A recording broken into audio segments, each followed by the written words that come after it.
اهلا وسهلا بيكم وحلقه جديده من دكتور كيدز مع يوسف. اول شهر بعد الولاده بيكون اصعب شهر في حياه اي ام. كل حاجه جديده، النوم، الرضاعه، العياط، اللبس، المواعيد، وفي وسط كل ده الخوف الطبيعي.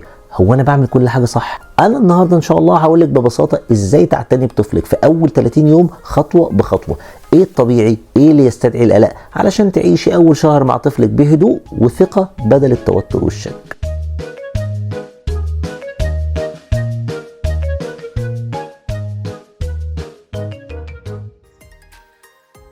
مبدئيا ايه التغيرات اللي بتحصل بعد الولاده؟ من اول لحظه بيتولد فيها الطفل جسمه بيبدا يتاقلم على الحياه بره الرحم.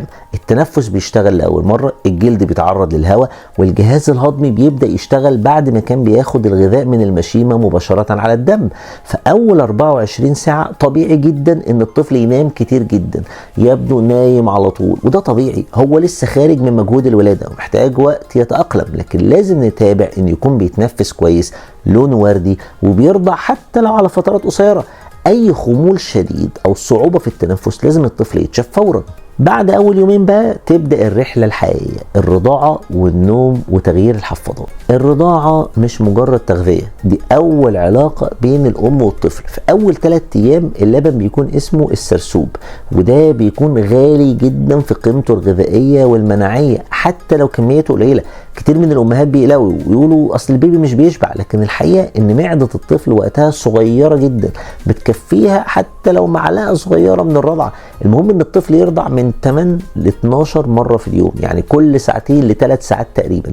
ولو الطفل بينام اكتر من 4 ساعات من غير رضاعه في اول اسبوع لازم نصحيه. العلامة ان الرضاعة كافية هي ان الطفل بعد اسبوع من الولادة يسترجع الوزن اللي هو كان مولود بيه او يزيد سنة بسيطة، وعدد الحفاضات المبلولة يكون من 6 ل 8 مرات يوميا. يعني لو الطفل بينام وهو بيرضع او بيسيب الحلمة بسرعة يبقى محتاج نراجع طريقة الالتقام بتاعته اثناء الرضاعة او وضعية الرضاعة. وفي حلقة كاملة عن الرضاعة الطبيعية انا عملتها موجودة عندكم على القناة، وهحط لكم اللينك بتاعها ان شاء الله في وصف الحلقة. طبعا الرضاعة مرتبطة بحاجة تانية مهمة جدا، وهي النوم بتاع البيبي. الطفل في اول شهر بينام كتير جدا. علميا الطفل في اول شهر ممكن ينام من 16 ل 20 ساعة في اليوم، بس على فترات قصيرة، وده بيجنن الاهل لان هم مش عارفين يناموا وراه. النوم بيجي في شكل دورات قصيرة، كل دورة حوالي 40 دقيقة، يعني طبيعي جدا انه يصحى بعد نص ساعة من نومه. ده مش عيب في نوم الطفل. علشان كده لازم نساعد الطفل يفرق بين الليل والنهار. بالنهار خليه في مكان منور وسمعيه صوتك، وبالليل خليه في جو هادي واضاءة خفيفة من غير كلام كتير.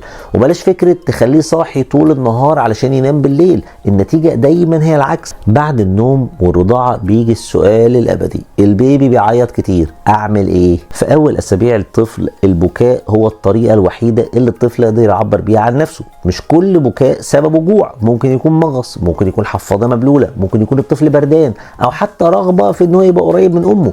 الطفل الطبيعي ممكن يبكي من ساعة ل3 ساعات يوميا.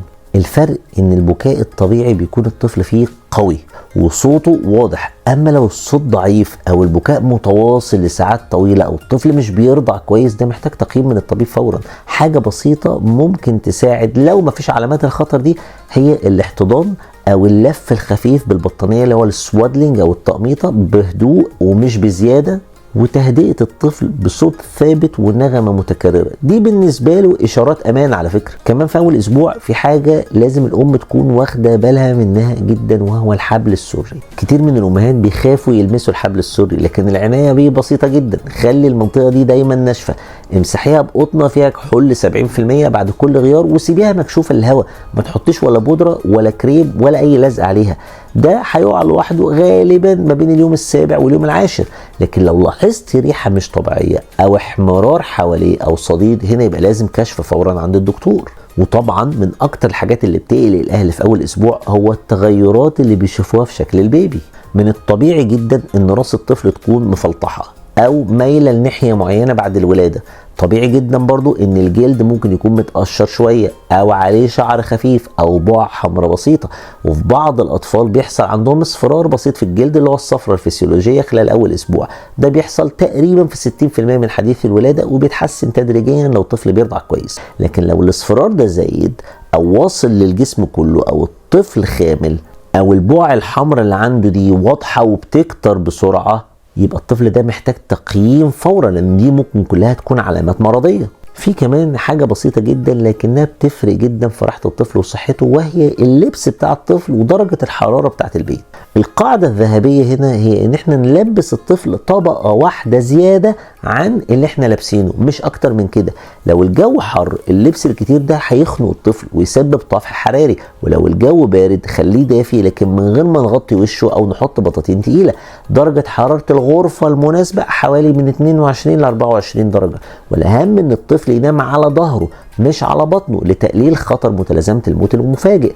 وانا عملت حلقه فيها 10 اخطاء كارثيه ممكن تهدد صحه البيبي الرضيع، برضه هسيب لكم اللينك بتاعها ان شاء الله في وصف الحلقه. طيب يا دكتور، هل في حاجه اقدر الحظها من بدري وتقول لي ان البيبي ده محتاج كشف عاجل عند الدكتور؟ ايوه، خدي بالك بقى من العلامات دي كويس جدا. خمول او ضعف في الرضاعه، تنفس سريع او صعوبه في التنفس، لو الطفل عنده زرقه في الشفايف او في الجلد، او عنده ارتفاع حراره اكتر من 38 او انخفاض عن 36، لو الطفل بيبكي بصوت ضعيف جدا او بيبكي بشكل متواصل بدون سبب، لو الطفل عنده قيء متكرر قوي بعد كل رضعه، اي علامه من دول محتاجه تقييم فوري من دكتور الاطفال، لان في اول 30 يوم من عمر الطفل الامور ممكن تتغير بسرعه جدا. الايام الاولى مع المولود بتكون مليانه توتر، بس كمان فيها اجمل لحظات العمر. كل بكاء، كل رضاعه، كل ليله صعبه هي برضو جزء من بناء علاقه بينك وبينه. افهمي ان مفيش ام بتتعلم في يوم وليله، بس في ام بتسال وبتتعلم وبتطور نفسها، ودي انت. خديها قاعده، الهدوء والمتابعة والملاحظة هم مفاتيح أول شهر ناجح إن شاء الله. ولو لسه ما اشتركتوش في القناة، تعالوا نكبر عيلة دكتور كيدز مع يوسف سوا. أنا دكتور يوسف ودي قناة دكتور كيدز، أشوفكم على خير.